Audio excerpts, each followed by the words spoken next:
Elon Musk Twitter poll ends with users seeking his departure.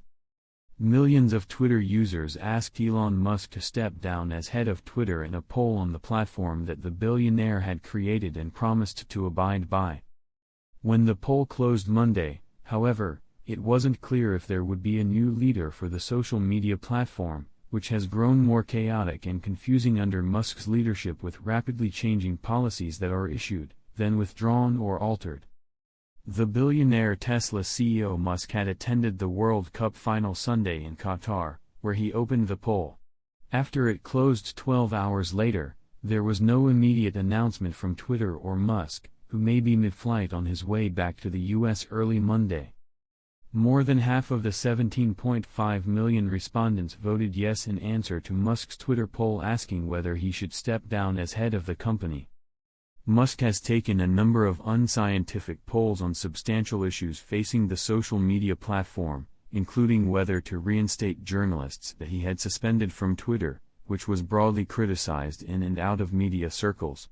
The polls have only added to a growing sense of tumult on Twitter since Musk bought the company for $44 billion at the end of October, potentially leaving the future direction of the company in the hands of its users. Among those users are people recently reinstated on the platform under Musk, people who had been banned for racist and toxic posts, or who had spread misinformation.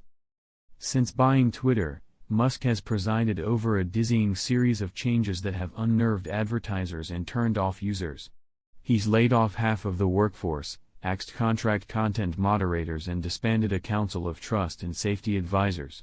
He has dropped enforcement of COVID-19 misinformation rules and called for criminal charges against Dr. Anthony Fauci, the top U.S. infectious disease expert helping lead the country's COVID response.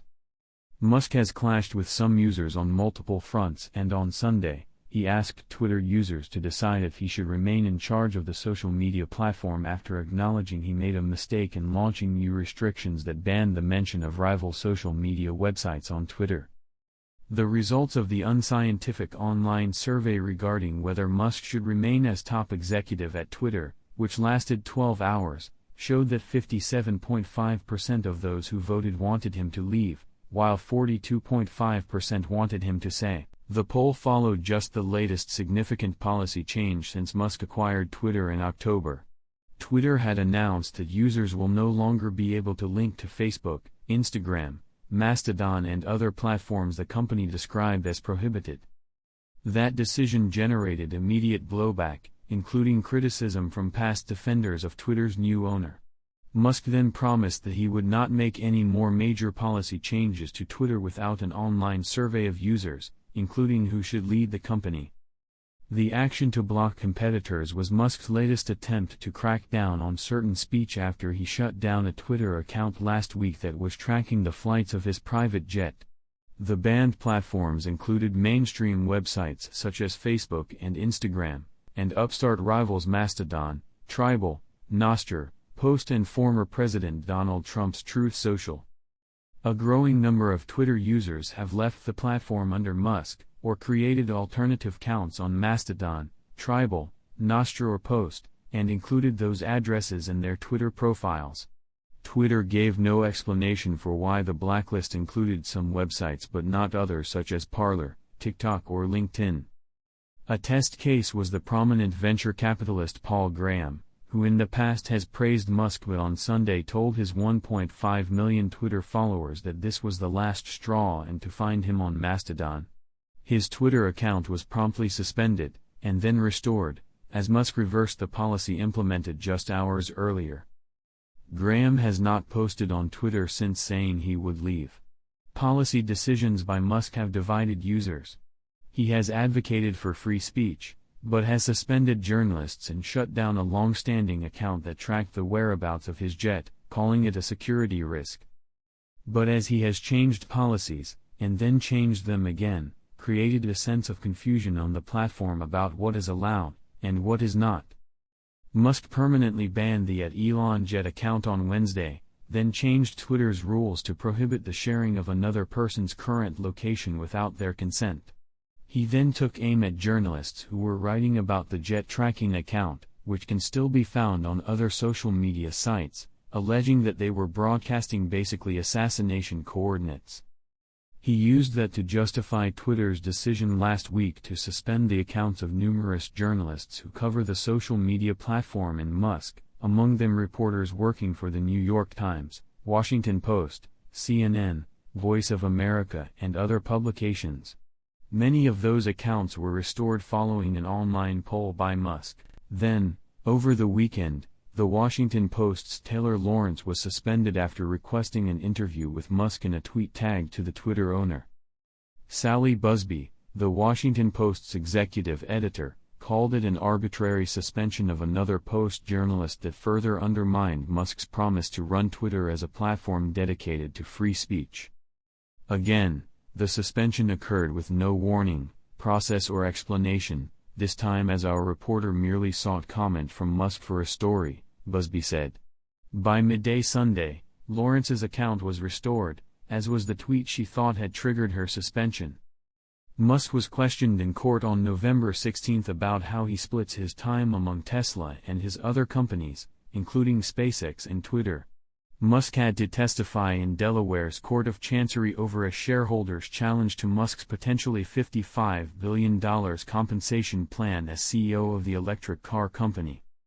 Musk said he never intended to be CEO of Tesla, and that he didn't want to be chief executive of any other companies either, preferring to see himself as an engineer.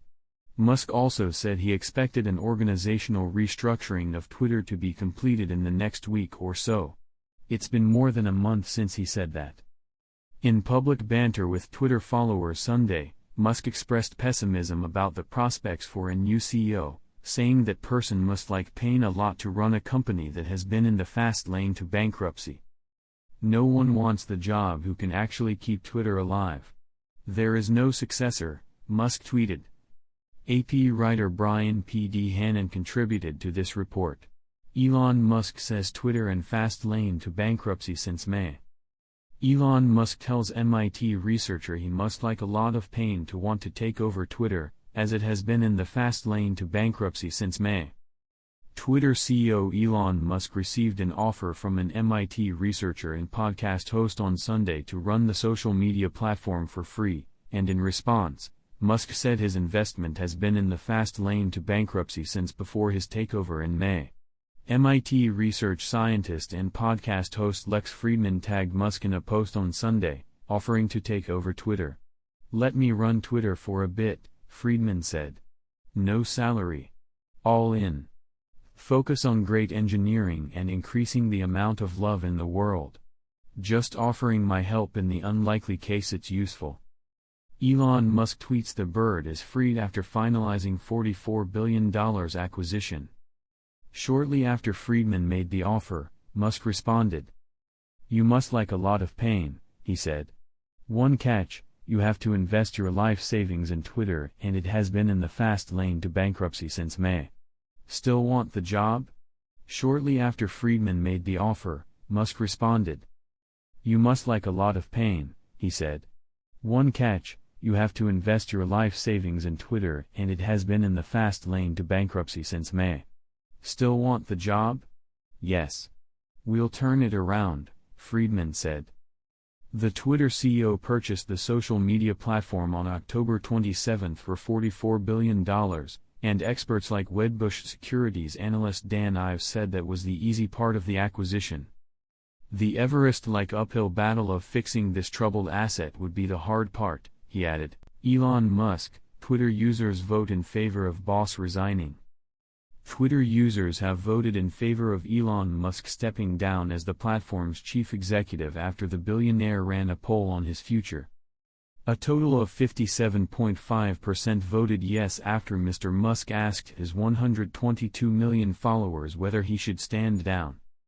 Mr. Musk, who bought Twitter for $44 billion, £36 billion, said before the poll closed that he would abide by the result. The technology tycoon, who also runs Tesla and SpaceX, has faced much criticism since taking over the site. Mr. Musk is yet to comment since the poll closed. Even if he were to resign as chief executive, he would remain as Twitter's owner. More than 17.5 million users voted in his poll on Monday, with 42.5% voting no to Mr. Musk stepping down. In the past, Mr. Musk has obeyed Twitter polls.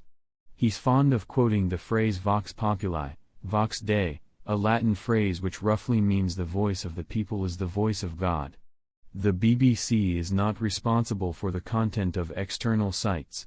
View original tweet on Twitter. A former Twitter member of staff, who left the company recently, told the BBC that Mr. Musk was showing himself to be the incompetent fool we all knew he was. Speaking on condition of anonymity, they added, his investors are surely looking at this now and questioning whether he was the right horse to back. I imagine he's getting pressure from investors to step down and is using this poll to make it look like he's following the will of the people instead of the will of those paying his bills.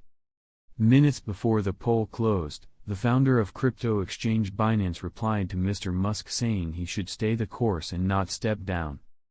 Changpeng Zhao is thought to be one of several Twitter investors and said in May he had backed Mr. Musk taking over by making a $500 million investment.